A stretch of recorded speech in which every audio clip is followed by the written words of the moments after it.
When you drive through certain peripheral towns in Los Angeles as the sun goes down, it's easy to feel a creeping sense of unseen anxiety.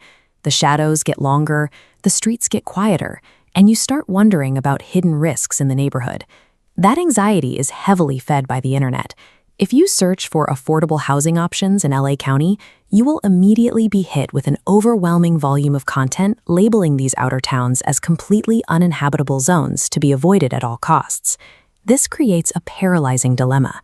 You are priced out of central LA and desperately need an affordable place to live, but you're stuck, terrified of moving your life and your money into a municipality that might be genuinely unsafe. This comparison table lays out the baseline financial reality. On the left, you have central LA's staggering median home prices. On the right, 3 unnamed peripheral towns. The cost difference is massive, but under the safety rating column, you're left with a giant, glowing question mark. The math here is undeniable. Moving to these outer rings saves you hundreds of thousands of dollars on a mortgage, or halves your monthly rent. But that ambiguous safety metric stops most people from ever pulling the trigger. The problem is that safety is not a single binary grade you can stamp on an entire zip code. Your actual daily exposure to risk fluctuates wildly, depending on whether you are renting an apartment, buying an investment property, or trying to raise a family. By relying on generalized danger lists and top 10 clickbait videos, relocators filter out perfectly viable neighborhoods. They miscalculate their actual practical risks on the ground. When a multi-$100,000 move is guided by fear rather than data, the search usually leads toward either extreme overpayment for perceived safety or an accidental step into a genuinely high-risk area. Instead of operating on fear, we can use raw data from the FBI and the Census Bureau to objectively map out what risk actually looks like in these areas. This quadrant chart is the core evaluation framework we use to weigh peripheral LA real estate options. On the vertical axis, we have the historical crime rate. On the horizontal axis, housing costs.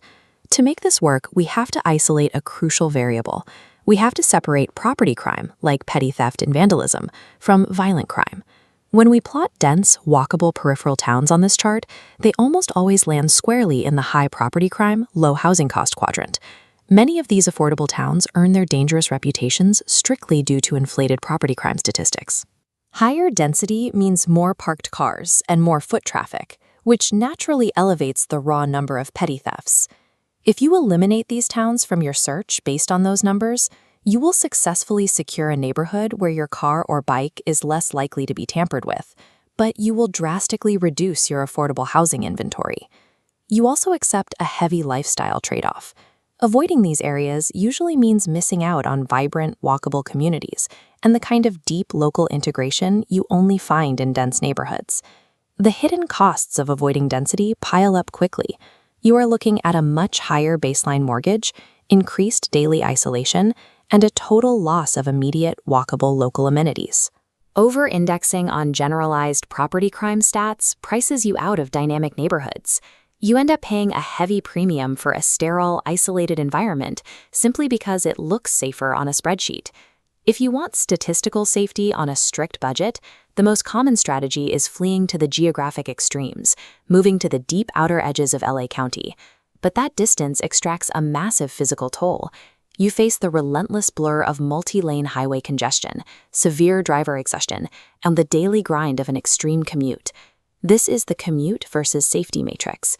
You successfully trade physical neighborhood danger for severe time poverty and chronic highway fatigue.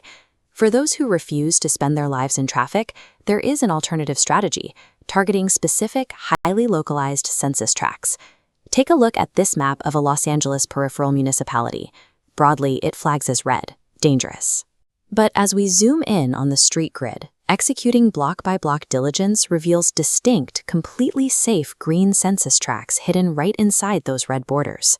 Executing this localized strategy yields heavily discounted property or rent within a functionally safe pocket of a town that the internet told you to avoid.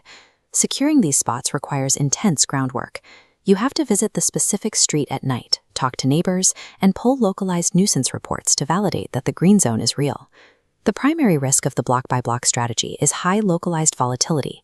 A safe street can be located just 2 blocks away from a highly active, problematic intersection.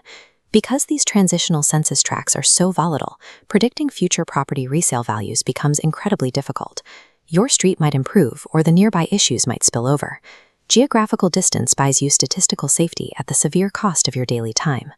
Hyperlocal diligence buys immediate affordability, but it demands intensive effort and introduces long-term financial unpredictability. Now that we've analyzed the trade-offs, we can establish a strict set of actionable rules tailored to exactly who you are and what you need. This decision tree flowchart separates users by their core priorities to route you to your optimal real estate strategy. We have 3 main paths: families, budget renters, and investors. If you are a relocating family, your directive is strict. Do not compromise on the commute versus safety matrix, avoiding transitional blocks. Families must prioritize outer ring towns, accepting smaller square footage or longer commutes to guarantee a predictable environment for kids. If you are a budget-conscious renter, your directive is to utilize the block-by-block census tract strategy. Renters must look past a town's broadly dangerous label. You trade your personal research time on the ground for significant monthly rental savings by locating those hidden safe pockets. If you're a real estate investor, your directive is data-driven. Target dense municipalities showing high property crime but low violent crime. Investors trade immediate aesthetic appeal for long-term gentrification upside, buying into density early to capture future property value growth. Navigating Los Angeles real estate successfully requires reclaiming your decision-making from sensationalized media and aligning granular, local data with your own personal threshold for risk.